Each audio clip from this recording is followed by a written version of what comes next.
ahora ya el huracán pasó, digamos, cuando hablamos de huracán en lo financiero, y ahora están las consecuencias de ello en la economía real.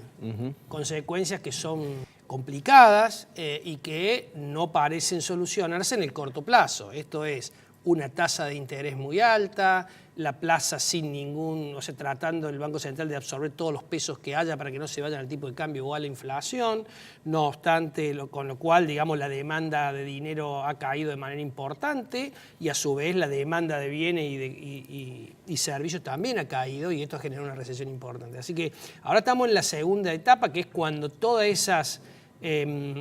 esos problemas financieros se trasladan a las consecuencias de la economía real. Y es lo que decíamos, el 19 en aquel entonces parecía que iban a darse algunos hitos de mejoras importantes, que de hecho el primero que anunciamos en aquel entonces era Vaca Muerta, y ya es el primer mes que Vaca Muerta le aporta 400 millones de dólares de exportaciones a la Argentina. Pero lo que digo es, decíamos que había que pasar el 2018 y que iba a ser difícil, y ahora parece que además se ha alargado un poco más. Así que... Y te quiero preguntar en relación a lo que vos planteabas, este tema de las tasas que ha recurrido el Banco Central para traer los ahorros, intentar domar el dólar y calmar la inflación.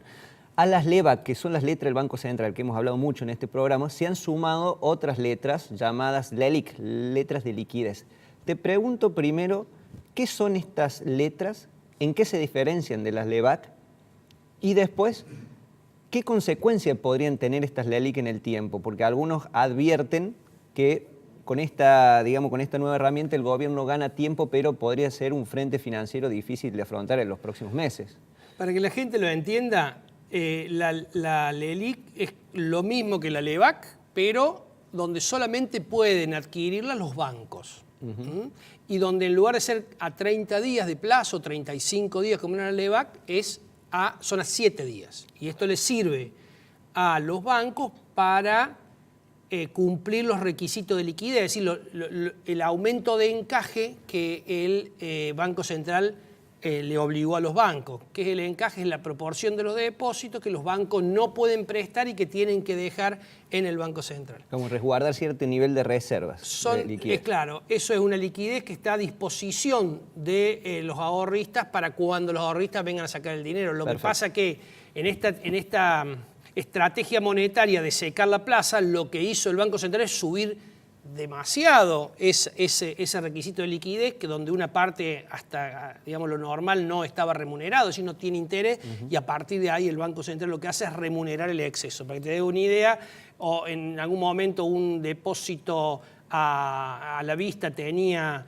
un encaje del 19%, así el 19% de lo que los bancos recibían no lo podían prestar en caja de ahorro o en cuenta corriente, y hoy esa tasa aumentó de manera significativa, superando el 40 y pico %. Es decir, claramente lo que está haciendo el Banco Central es tratando de que disminuyan los pesos de la economía, pero a cambio de eso se lo remuneran los bancos. Los bancos están haciendo un muy buen negocio, porque captan o sin interés, que son todos los depósitos a la vista, o en plazo fijo al 50% o al 40 y pico %, se dan vuelta y se lo prestan al Banco Central al 72%. Que son la tasa de las LELIQ que hoy se usan como referencia de política monetaria. Claro, el problema es que la LELIQ, esa tasa capitaliza cada 7 días. Es un tema medio técnico, pero digo, claro, en términos de tasa efectiva es más del 100%, una locura. Claro, el interés compuesto, o sea, cuando uno hace... Sí, claro, porque todas las semanas vos tenés los intereses sobre esa plata. Entonces, cuando uno hace el interés efectivo es mucho más alto. Digo, es una locura. Esto va a generar un déficit cuasi fiscal que es muy difícil después, le va a ser al Banco Central muy difícil de afrontar.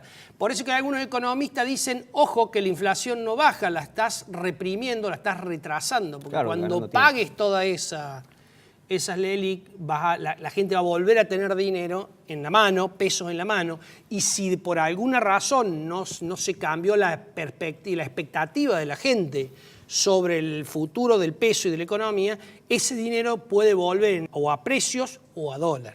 Claro, bueno, ahí está la advertencia que planteaban algunos economistas.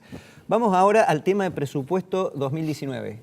Acaba de dar dictamen positivo la Cámara de Diputados, es decir, tiene media sanción. Se especula que en el Senado ocurriría lo mismo si está el apoyo de los senadores que están en la Cámara.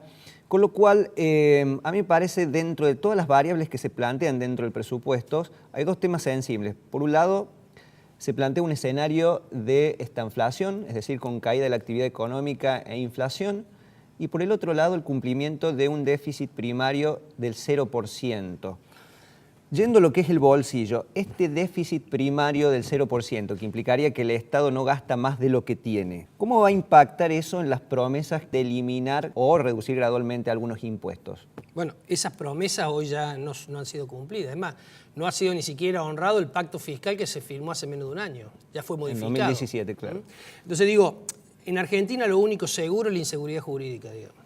Inseguridad jurídica sería que no se cumple con la palabra. No se cumple con lo que se decide. Es decir, se vota una ley, se firma un acuerdo y en un plazo demasiado corto, digamos, eso es modificado. El acuerdo fiscal, el pacto fiscal de los gobernadores de la mayoría de los gobernadores con el gobierno nacional es una muestra de ello.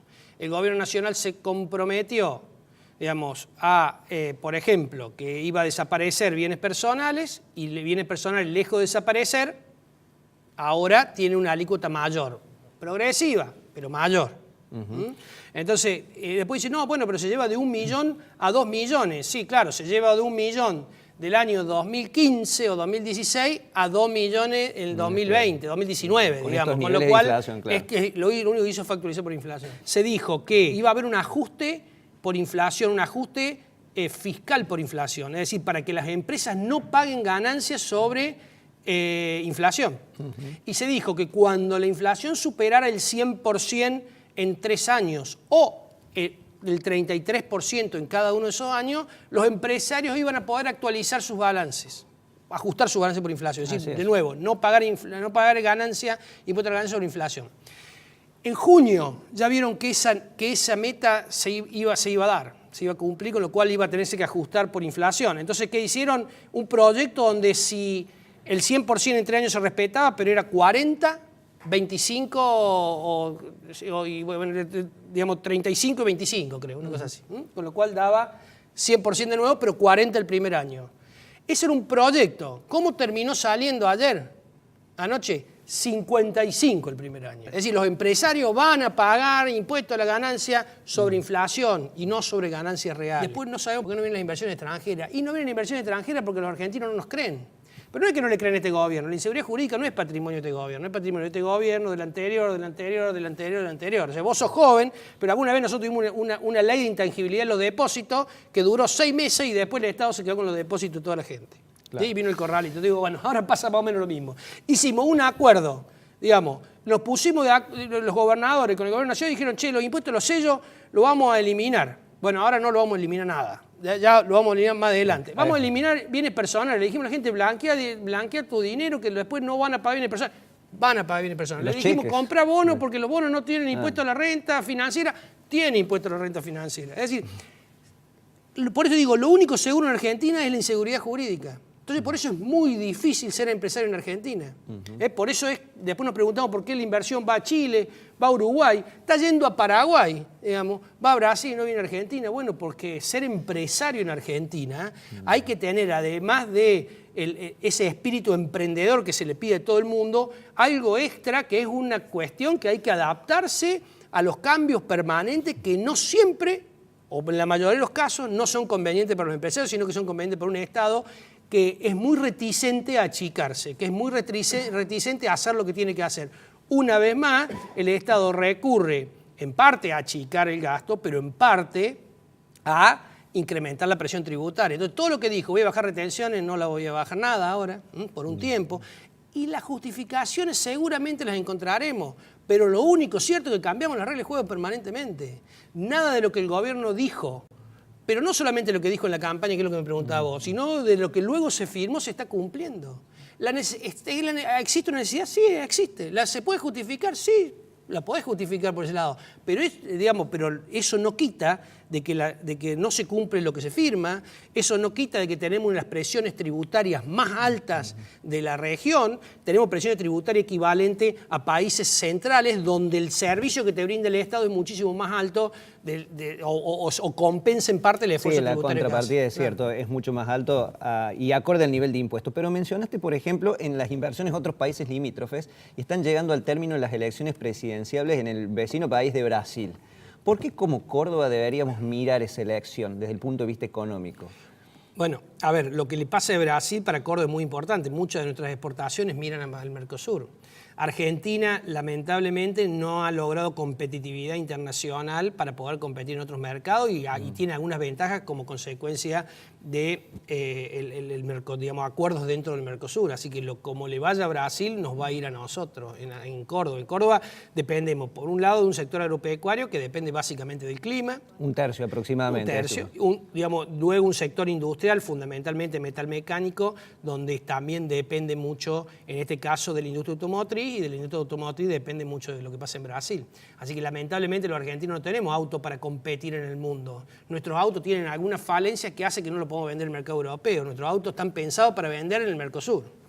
Bien, finalmente para cerrar, te pido que nos des algunas sugerencias para una persona que está pensando ahorrar. Y otro consejo para la otra cara de la moneda, para quien tiene algún ahorro y piensa invertirlo. Bueno, cuando uno habla de ahorros, lo que tiene que ver es la función. Hay que ver dos cosas. Primero, la edad de la persona, el uso temporal de ese dinero, para cuándo lo necesita, si es un ahorro que tiene por las dudas, haya un imprevisto, o es un ahorro que tiene a un fin específico, que es comprar de acá un año un auto, cambiar la casa, etc. Entonces hay que ver la función temporal de esa persona. Y también hay que ver la función en cuanto al riesgo, cuánto riesgo está dispuesto a asumir. En inversiones siempre las inversiones más rentables son las más riesgosas. Es decir, vos vas a ganar mucho, pero también podés perder mucho. Un mejor ejemplo son acciones. Hoy, si vos le decís a una persona invierte en acciones, seguramente las acciones argentinas están retrasadas. En términos de dólar, muy retrasadas. Quiere decir que pueden tener una actualización Pueden tener una favorable. actualización importante. Es más, hoy sube la bolsa 4%. Ahora, también puede bajar. Caer, claro. Depende de qué pase con Estados Unidos. Entonces, depende de la función de riesgo. Siempre hay operaciones más seguras que otras. Los títulos públicos es una operación, digamos, de menor riesgo. Títulos públicos cortos, porque, digamos, más allá de que la ayuda del Fondo Monetario Internacional viene a dar tranquilidad en el corto plazo a que Argentina va a honrar sus compromisos, la duda es qué va a pasar en el mediano plazo, qué va a pasar más allá del 2020 y pico. O sea que si uno quisiera comprar un bono y en dólares, digamos, tendría que pensar en el corto plazo. Si querés hacer algo más fácil, hay plazos fijos en UVA, que son una buena alternativa. ¿Por qué son una buena alternativa? Porque te paga una tasa sobre la inflación. Entonces, si vos crees que la inflación va a seguir siendo alta, que la inflación va a estar, como cree el gobierno, alrededor del 30 y pico % este año, bueno, lo que te pague el UVA te lo va a pagar los plazos fijos, te va a pagar ese porcentaje por sobre el UVA. Así que el plazo fijo en UVA para un ahorrista conservador que puede esperar 90 días, porque el plazo más corto es 90 días, es una alternativa que uno le podría decir a la gente para tratar de resguardarse de la erosión de la inflación. Ahora los bancos están pagando unas tasas un poco más altas en plazo fijo, también una buena alternativa. Los bancos están alrededor del 50% de plazo fijo. Son todas inversiones de menor riesgo, donde el único riesgo ahí es la devaluación y la inflación. O sea, hay un riesgo de tipo de cambio.